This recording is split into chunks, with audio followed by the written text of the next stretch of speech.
They are doctors and experts in health, fitness, and nutrition. They use advanced and cutting-edge science and techniques to achieve results that are always efficient, effective, and proven. They improve the lives and function of top professional athletes and executives on a daily basis. They practice what they preach by competing in bodybuilding, Spartan, MMA, and life. They are Team Functionized, and this is the Functionized Podcast. May you be a better version of yourself each day. Live Functionized. Chantea, you look absolutely amazing. I know. But do you have time to look that amazing? I don't. So how do you do it? I go to the Fit Lab. What in the world is the Fit Lab? The Fit Lab is the most technologically advanced, efficient training facility. I don't believe it. Proof. The Fit Lab at Functionized is the solution that everybody is looking for when it comes to all your fitness needs. Those hours in the gym, gone. Those months and months of training to get to see any inkling of results, gone, done. You got the busy workday, go to the Fit Lab. You got kids, go to the Fit Lab. All your strength training, 1 week, 15 minutes. Your cardiovascular workout, 8 minutes and 40 seconds total. You don't believe it? Try it. Try it on us. Contact us, 848-444-9032. DM at Functionized on either Instagram or Facebook. Check us out at www.functionized, that's FUNCTIONISED, and get your first session on us. Effective, efficient, always proven. We have a phenomenal podcast ahead of you. So what you probably don't know, our listening audience, is that weeks ago, we started this podcast through a fun experiment. And we have our experimenteers here as well. Not only is our usual co-host, Beauty Brains Brunch, Chantea here. I'm here. I'm in. If you don't know about her by now, you obviously have not been listening.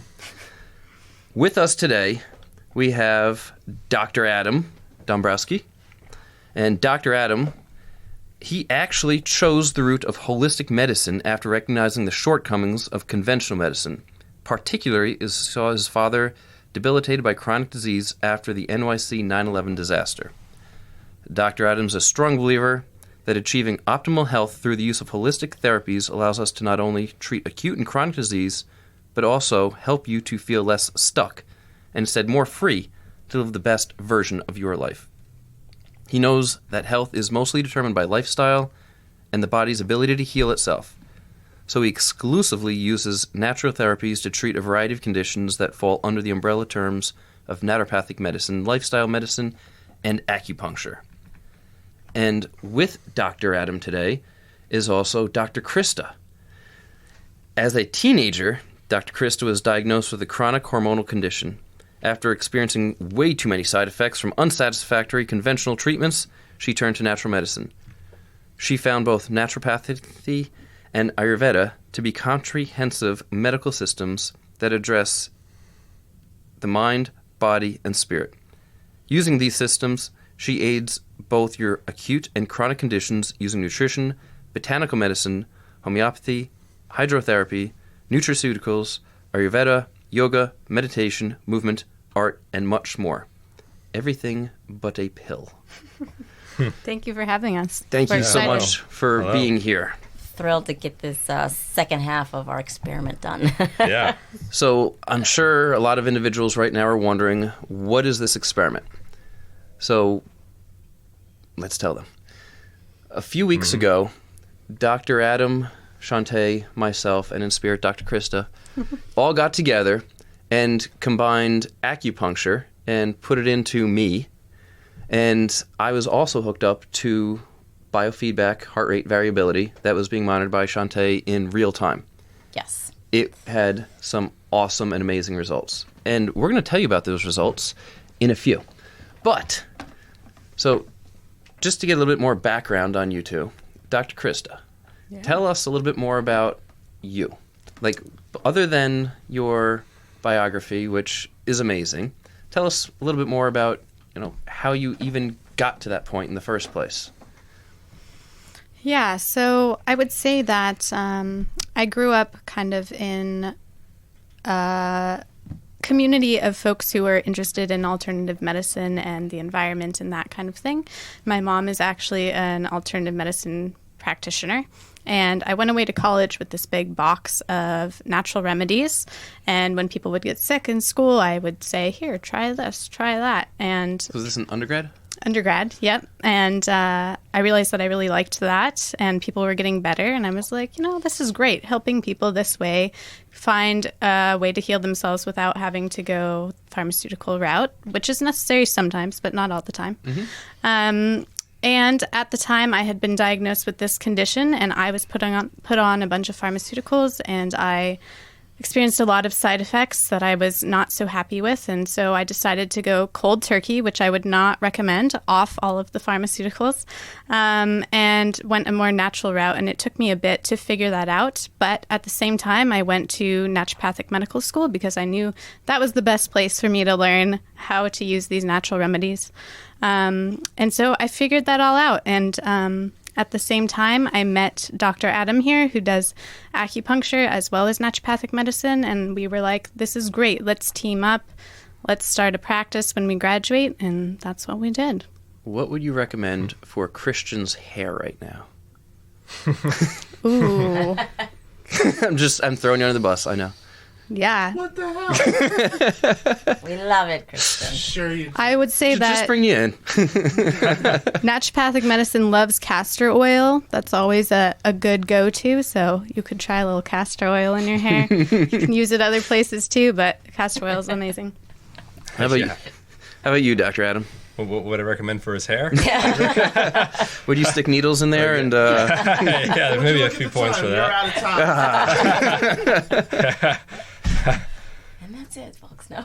Yeah, I mean, so my story is pretty similar to hers, and just when I was growing up, looking for an alternative to the conventional model of medicine, where I'd seen that it had essentially failed my father in his chronic neurodegenerative autoimmune disease. And did that happen? Literally started right after 9/11. Yeah, Started setting in. Yeah, so a couple years after that, he started to deteriorate and developed some atrophy of the legs, and was forced to stop playing basketball, a sport that he loved dearly. And so his condition slowly deteriorated continuously over years until. At the same time, I had chosen the naturopathic medicine route, and I had gone to school for that, and I, started working with him, just changing his lifestyle, right? Because they don't, typically in a conventional medical setting, they're not talking to you about how you're sleeping, what you're eating, how do you feel, stress management. Correct. Usually it's lose weight, get more sleep. Okay, great. Now what?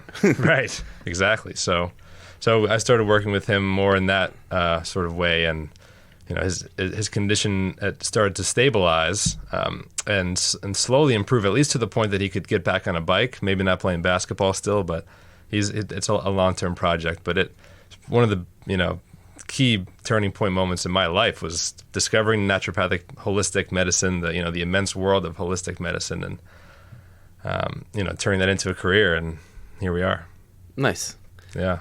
What would you say is both of you here, your favorite type of patient? Is there like do you like the easy ones, or do you like the ones that come in and leave your head scratching, saying, all right, this one's going to be fun. I got to really think about it. Yeah, it's interesting. The other day I was at work and a patient came in pretty complicated, and she brought in a stack of labs, probably, 3 or 4 inches tall, and I was like in the visit like, this is awesome. I'm so excited to go through all of these, and that was when I was like, wow, I really have turned into a nerd. I didn't know this happened. But yeah, that kind of stuff can be super fun. Just like, can we put all the pieces together? Who has really looked at all of these? Probably no one, because no one has time in the medical field. So that kind of stuff can be super fun for sure. It was the weirdest thing when you said, this would be fun and kind of get nerdy. It was, I've always been personally the jock. That going through school, first ever as a freshman in high school, did his varsity letter, and then going that route. And literally the other day, somebody said that I was a nerd. We've crossed that line. So, yeah. Oh, It's boy. official. Muscle Mom told me I was a nerd. That's true. We geek out all the time. Yeah, How about you, Adam? Dr. Adam? Yeah,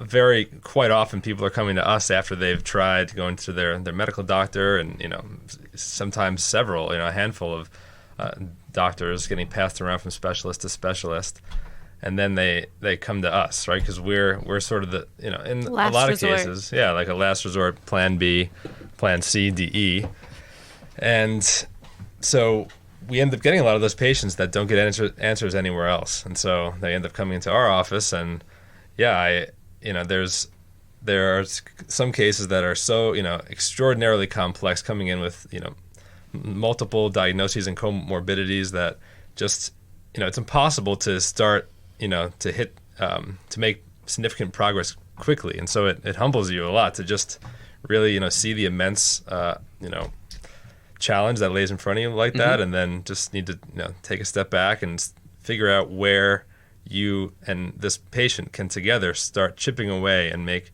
progress slowly but surely. Well, what do you both think the reason that, like, from what you do to what doctors of chiropractic do, that seems to be the last resort? But really what you're doing is the most primary care going before you start turning into some type of chemical in your body that is going to alter things with a list of side effects that is insane. I mean, maybe I'm ignorant here, but I think you're the best primary care to go to before I say, all right, it's not working, we need to figure something else out. Maybe there's a chemical out there. Yeah, I think it has to do a little bit with society and just how we're all raised. I mean, I was fortunate that I kind of had this alternative medicine background from my mom and so forth, but most people don't. And, we're taught to go get vaccines, go to our MDs for our, flu remedies and antibiotics and this and that. And so it's hard to step out of that and think, oh, there's other options that maybe will be a little bit more time consuming than taking a pill, like going to a chiropractor. I actually have to put in the time and maybe go, once a week or whatever it may be.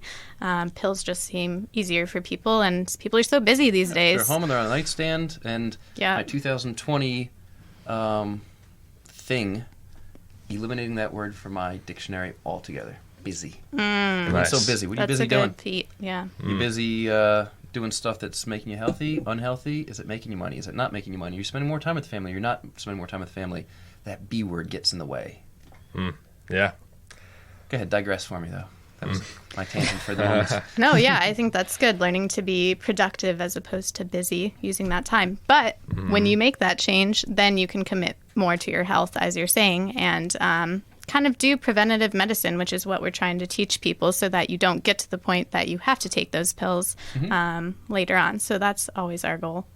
Yeah, and back to the point of primary care, that it's important to note that in certain states, like where we were trained in Oregon, Washington State, Oregon State, those states actually have the widest scope of practice for naturopathic doctors there. Yes, they do. There's no people there. There's not enough doctors there for the amount of people that there are, yeah. Right, and so, which is the perfect gap for naturopathic doctors to fill. And so out there, they do act as primary care doctors. And so I completely agree with you. Her and I both do that.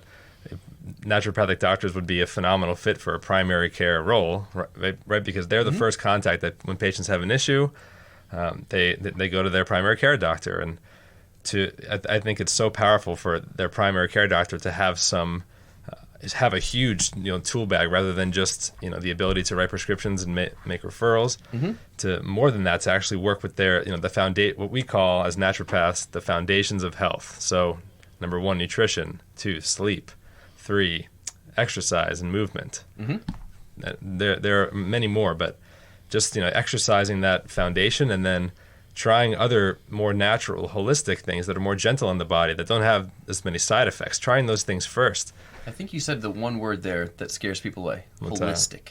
Holistic seems to be a word that is... It has gotten a bad rap. Yeah, it's out there. Right. Holistic. But quite literally, it means to work with the body. That's it. so why not just work with the body? But have you found much pushback because they think, wow, this is a little too out there? Yeah, that's interesting. I feel like actually so far in New Jersey, we've been more advised to call ourselves holistic medicine practitioners because people know what that is more than naturopathic. Correct. So the people who are really looking for that will search that kind of term, etc. But yeah, I haven't gotten so much pushback with holistic, I would say. But I think the easiest way for people to understand what we do at this point is just to say we practiced functional medicine, because that's kind of the term going around right now. And you know The what? buzzword. More and more MDs are getting to functional medicine. And you've already been doing this forever, and they're realizing, I can't survive anymore on the old system. People aren't getting well on the old system. I need to become a functional doctor. Exactly. Yeah, it seems like in a way that the functional medicine was even born from the early practice and philosophy of naturopathic medicine, and so it's sort of a spin-off of a more time-tested system of medicine that is naturopathy. But I'm glad that there's that integration is starting to happen, and it's only snowballing. Let's get into acupuncture a little bit. Yeah. Tell me, I've had it done now a couple times. You were the most recent to plunge needles deep into me. Blood was everywhere. It's like a horror movie. Oh, don't be scared. You're about to smack me, aren't you? You can't see it, but maybe. So, can you tell everybody here a little bit more about acupuncture, the background? There's different schools of thought on acupuncture, Eastern versus Western, combining them, etc. Yeah. Educate us, Dr. Adder. Yeah, so for anybody who has not yet had acupuncture, essentially the experience of acupuncture involves coming into the office. There's a treatment table, a just typical massage table, nice and soft and cushiony. So you lay down on the table, nice and comfortable. I'll feel your pulse. I'll look at your tongue. That helps me make a traditional Chinese medicine diagnosis, and that helps me choose which points I want to use. We do have some individuals that are really into it. So what can you actually learn by someone sticking out their tongue other than what they drank last? Yeah, and actually Dr. Krista can speak to this too from her Ayurvedic medicine perspective, which is the ancient medicine of India. So it seems, I'm an acupuncturist that practices medicine from an ancient Chinese philosophy. She practices Ayurveda, comes from an ancient Indian philosophy. So both of those systems developed a diagnostic system that involves looking at the tongue, among other things, like feeling the pulse, which Ayurvedic medicine also does. So looking at the tongue, there are several things that you look at. And so you look at first the color of the tongue from, is it red, is it pink, is it more dark, more light? Two, the moisture, is it dry, is it more moist? You want to see a tongue that's pink, moist, and then third has a nice thin white coat, not too thick, not too thin, not yellow coating can be a sign of heat, for example. So you could go ahead and look in the mirror sometime today and just observe your tongue, see what you notice, and you might notice things change over time. Is there anything you want to add to that? Yeah, I would say so. Ayurvedically, you're looking for the region on the tongue that you might see a coating or a certain color, because different parts of the tongue represent different organs in your body. So you might have a coat over your intestines, or you might have a crack in your tongue that's in your heart region, which might be more about emotional stuff going on. Scallops also are interesting, meaning curvatures on the sides of your tongues, more or less. For Ayurveda, that can mean malnourishment, meaning you're not absorbing the nutrients you need to. So that could be not having enough stomach acid, for example. And Chinese medicine, they have a different take, but we've talked about it, and it actually makes sense. They both are kind of pointing to the same thing, even though we talk about them differently. Yeah. What are the scallops again in Chinese medicine? Scallops in Chinese medicine are a sign of dampness, which is a sign of excess damp in the body, right? So this is more of an energetic medicine. So we talk about damp versus dry, hot versus cold. You want everything in balance in the body. So an excess of damp in the body is a sign that the spleen and the stomach are both digestive organs that digest our food and absorb the nutrients. So when there's dampness, that's a sign of deficient spleen function, and so deficient digestive function. So just like she was saying. So perhaps not digesting your nutrients. So it's the same thing, totally different, medicine lines. Yeah. All started thousands of years ago, but I was gonna say, similar. so this isn't something somebody was sitting around having a few beers and said, hey, let's get some people to start looking at tongues and make some stuff up.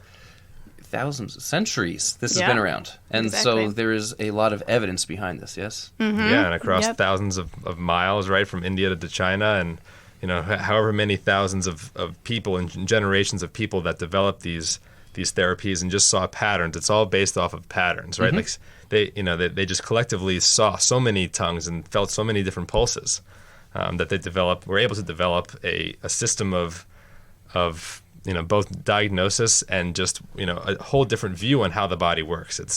It's related, but largely dissimilar to Western physiology. So a lot of this is, it just what appears to be, is a way that for thousands of years has kept the continent of Asia healthy and thriving. Would that be correct? That's right, yeah. Certainly stood the test of time. And then here on in North America, we've come up with physiology and kind of westernized it a little bit. But yeah, let's just go back to the roots, and here's where we're at. That's right. Well said. Very well said. So let's get into the experiment a little bit. So Yeah. we've kind of a little bit about acupuncture. Chantea, Yes. soon to be professor. Yes. Can you tell us a little bit about heart rate variability, biofeedback, and the basics behind it, and what exactly you can tell from it?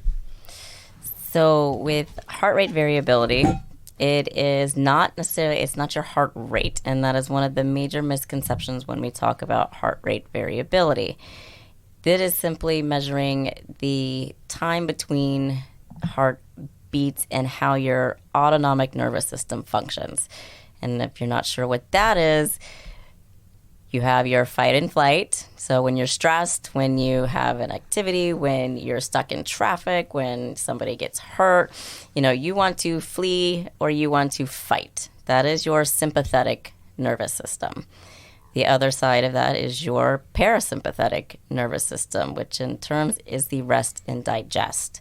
That is the time when your body heals. That's the time when you're getting the more oxygen to circulate throughout the body. Your brain will function better. Heart rate variability is a measure of how well your nervous system functions. When there are dysregulations within your nervous system, it can lead to a myriad of physical symptoms. They say stress kills. Well, stress technically can. It depends on how you experience and process that stress. So with you, for instance, we wanted to see if acupuncture would bring more balance to the nervous system. And it actually did. So we had a really great experiment with that. Mm-hmm. I focus a lot of people don't understand the correlation between your heart rate and your breath rate, and that most people have improper breathing patterns. So if you don't know how you breathe, take a moment, put one hand on your stomach, one hand on your chest, take a few deep breaths, and are you a chest breather or a stomach breather? Guaranteed most people are chest breathers. And when you're breathing improperly, you're not getting the time needed to go through a breath cycle. You're not going to get the oxygen that you need to circulate the body, let alone go to the brain, which is going to help to calm the nervous system, improve your cognitive functioning, and reduce your stress levels. Yeah, shout out to chiropractic medicine, because I was definitely a chest breather when I was, 8 years old, and chiropractor was the first person who pointed that out to me. And so now I know, but, a lot of people don't. So thanks for that. You're welcome. A lot of people don't, and they don't realize what they need to do to stop being a chest breather. So it is an actual exercise you have to work on. A lot with naturopathic medicine, it's not going to happen overnight. It's something you have to practice and really be mindful about. So focusing on the heart rate variability with people, it's a tool.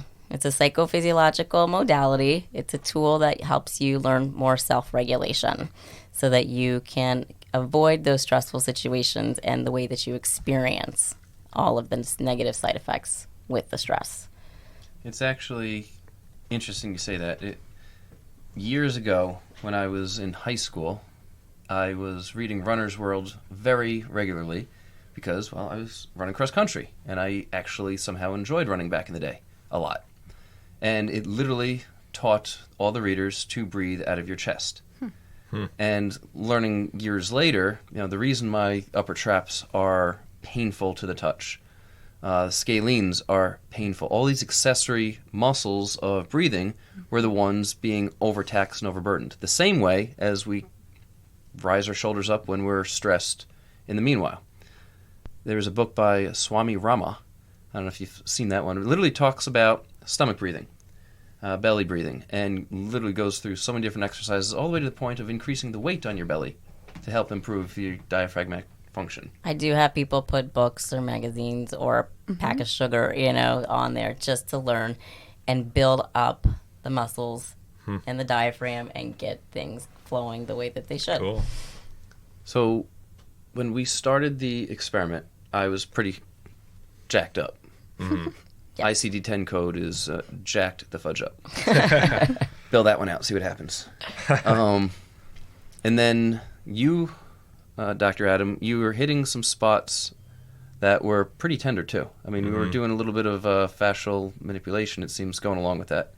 Seeing a little fasciculation, little jumps, which also correlated directly with heart rate variability. You literally saw when you were getting those high fasciculations, the high jumps also in the heart rate variability. Would you correct? There were certain spikes within the muscle tension. So we measured muscle tension, we measured heart rate, we were tracking the variability between, everything through that entire session. It was about a 30-minute session, I would say, that we tracked everything. And you could see the changes when the body would relax and everything would be more balanced, and when it was stressed and taxed because it was a very particularly sore spot or one that you were experiencing more dysfunction, the traps and the gastrocs, if I remember. That was an interesting one. I forgot about the traps. Thanks for bringing that one up. Yeah, there was quite a bit of sympathetic response to those areas. We did an initial reading beforehand, and you were borderline low performing, I would say, when we took your initial reading. And then... Doesn't sound good. No, it wasn't. When you work long hours and you are constantly being stressed and your nervous system's taxed, your numbers are not going to be as good as those that are relaxed and they're sleeping the way that they should and they're eating the way and they're not overtraining. And that's something we could always get into with heart rate variability is the right training protocols for people, athletes. It's becoming one of the more used tools now within professional athletics, Olympic athletes, because you can alter what you train and the days that you train them based on your HRV readings. So if your nervous system is overly taxed, you may want to avoid that heavy lift day.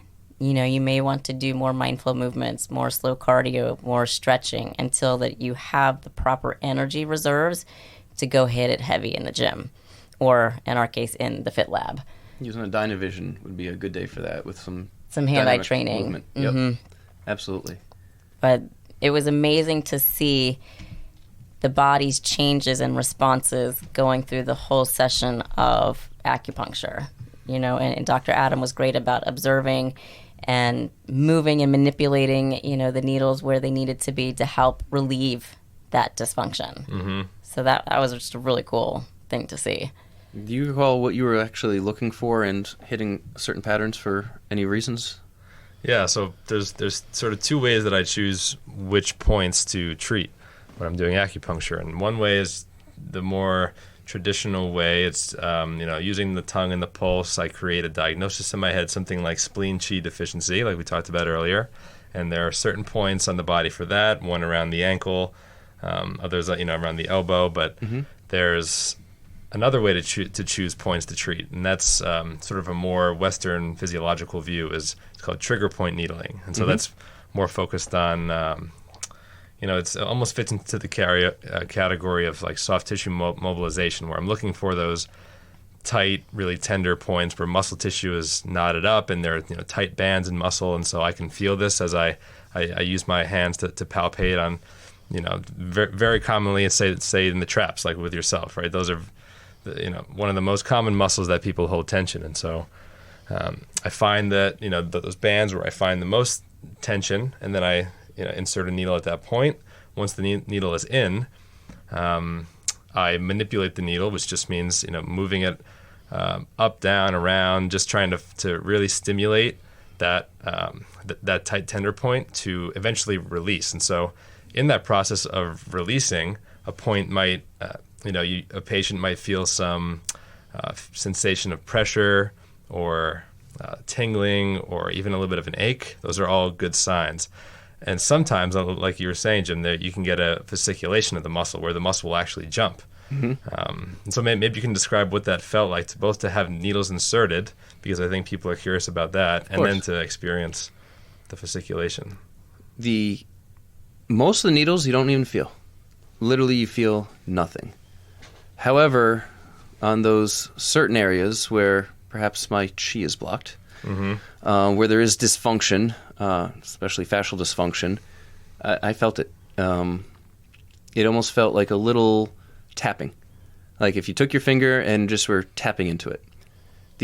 Any pain that would be felt was me, not the actual needle. It was me as a myospasm, muscle spasm. Which we could see. It was kind of fun to watch it like twitch. I'm glad it was fun to watch it twitch. Not necessarily felt fun to watch it twitch.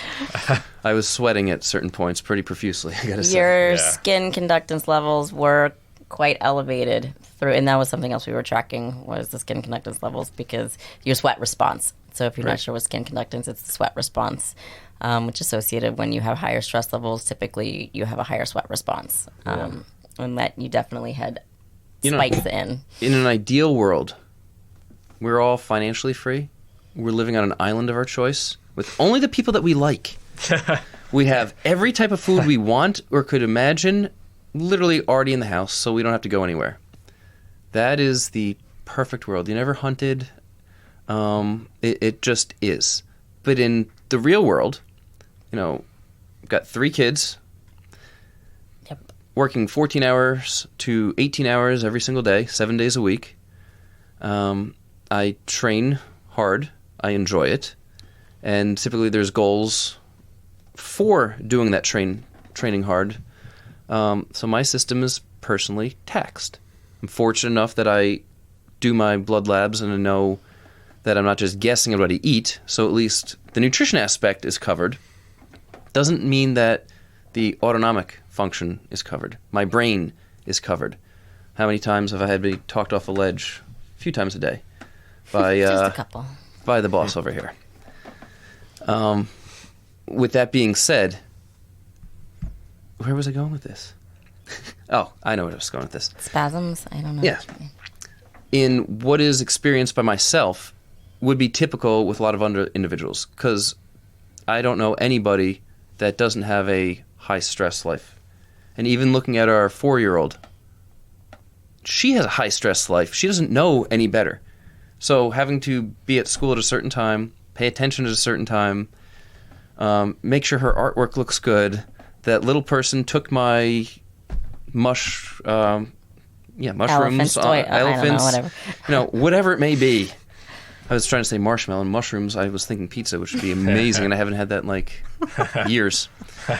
So to her, it's a high stress lifestyle. So for all of us, we have that high stress. We all have dysfunction. It's to what extent, and how do we make ourselves better? Not just manage, but live better. Live functionized. Live functionized. Be better versions of ourselves Hashtag. Each and every day. Yeah, I love that. So when it comes down to that experiment that we were doing, I really want to clarify, it's not that my heart rate was textbook between 60 and 90, or my breathing was between 14 and 18. It's between 14 and 18, how fast was I breathing? Or how slow was I breathing? What were those patterns?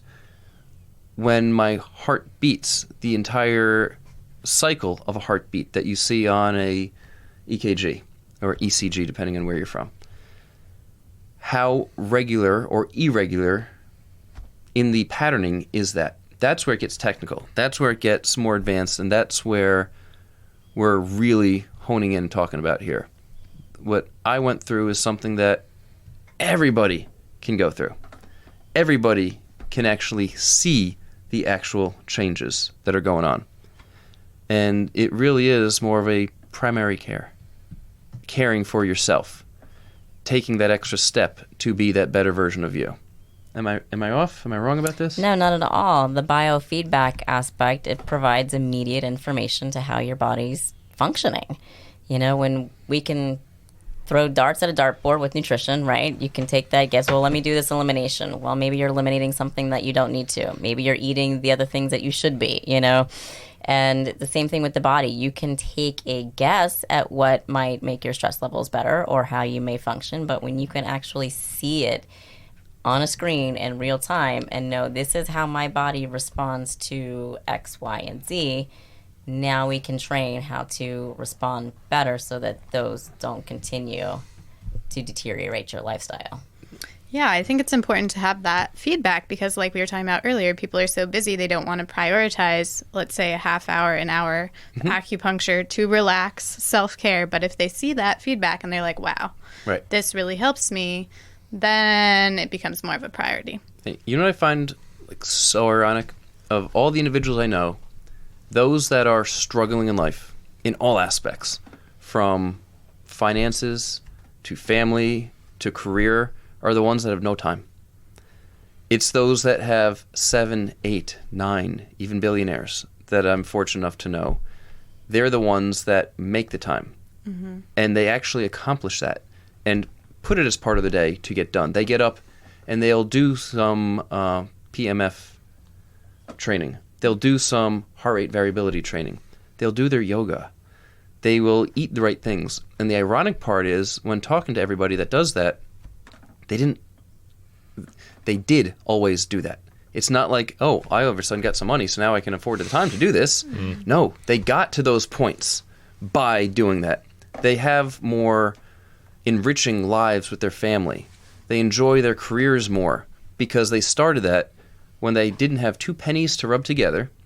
They're seeing that they've got $300 left in their bank account, and they are literally using that as a last-ditch effort to hopefully make it work this time because they failed so many times to count.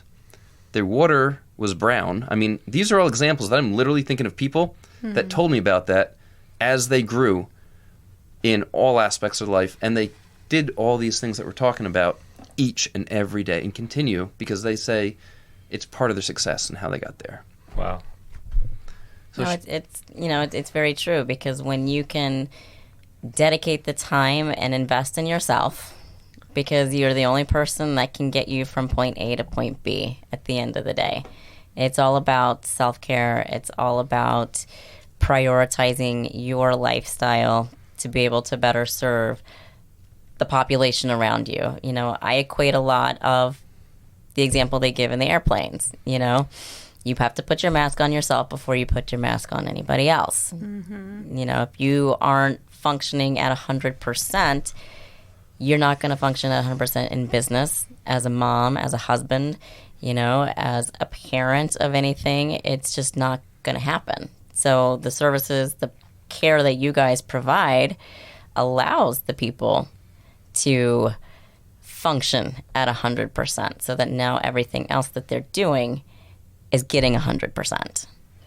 Let me ask a few questions. Chantea. Yeah. How many biofeedback sessions typically does somebody need to start to see the results?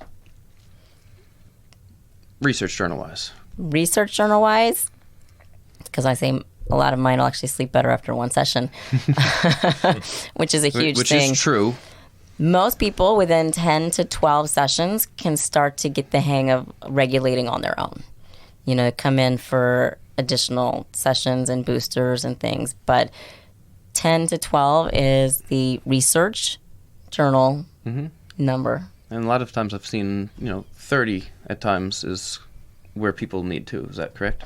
Within the neurofeedback world, okay. Yes. 30 to 40 sessions within neurofeedback. Biofeedback is less. However, the more sessions that you can get, the more time you can spend on learning your self-regulation and getting that feedback, with right in front of you, the better prepared you're going to be.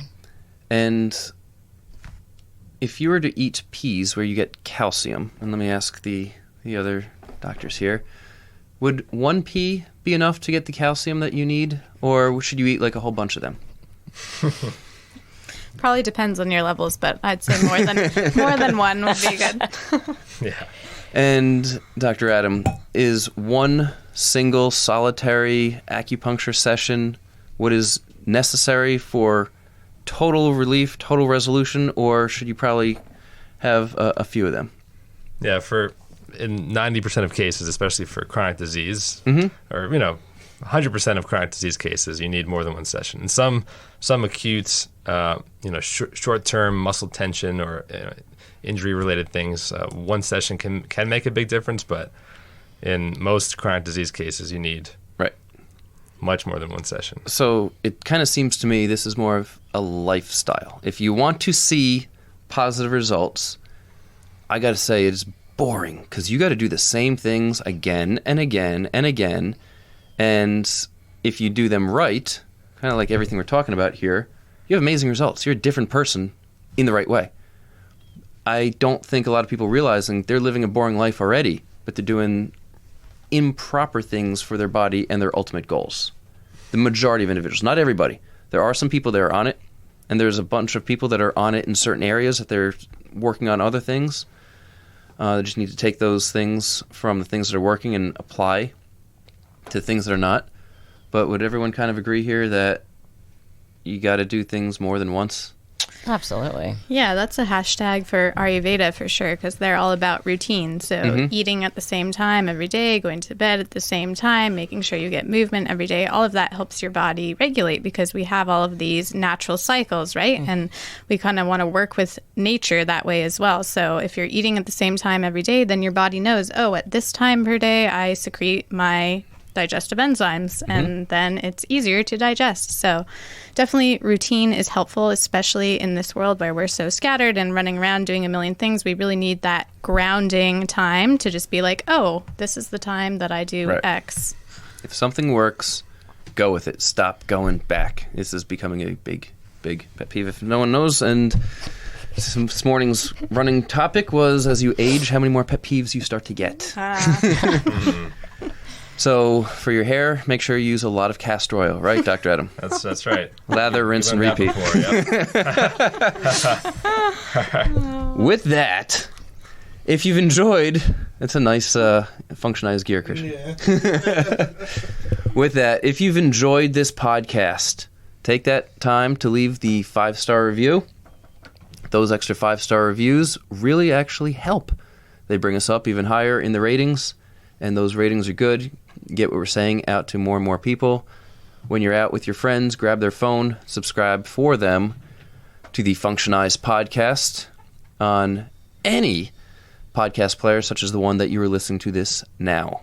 And make it a routine to listen. It's a great thing. Absolutely. I listen to my podcast while driving to and from Functionized every single day. There you go. Anybody have some parting thoughts for us?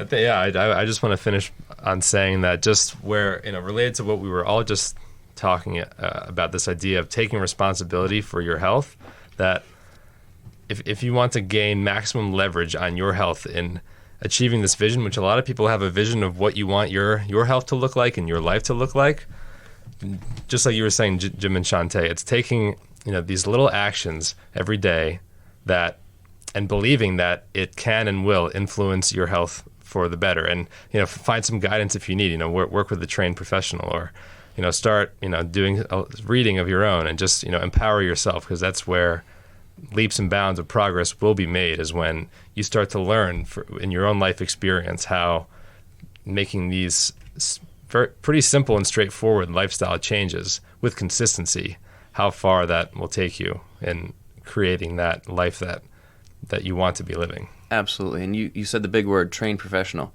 Dr. I was thinking consistency, but yes. That it hit me from earlier. Consistency is key. Dr. Krista, would you agree twofold? One, you've learned a crap ton more than since you were an undergrad. Most definitely. And that being, would you prefer individuals go see trained professionals as opposed to somebody that is doing what they know is best, but they may not be that trained professional?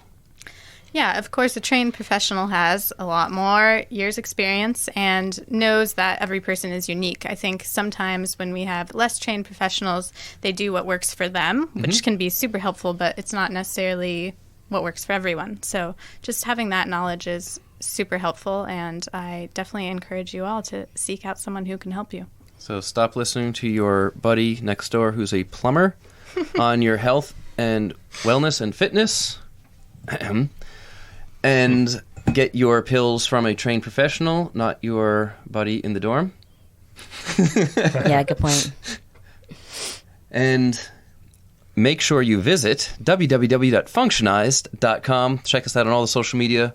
Like us, tag us, and we'll follow you back on all your stuff. So for the Mad Scientist, I, from the bottom of my heart, greatly appreciate you being with us today. Thank you, thank you, thank you. Beauty Brains Braun. It was a wonderful time here today. I love nerding out.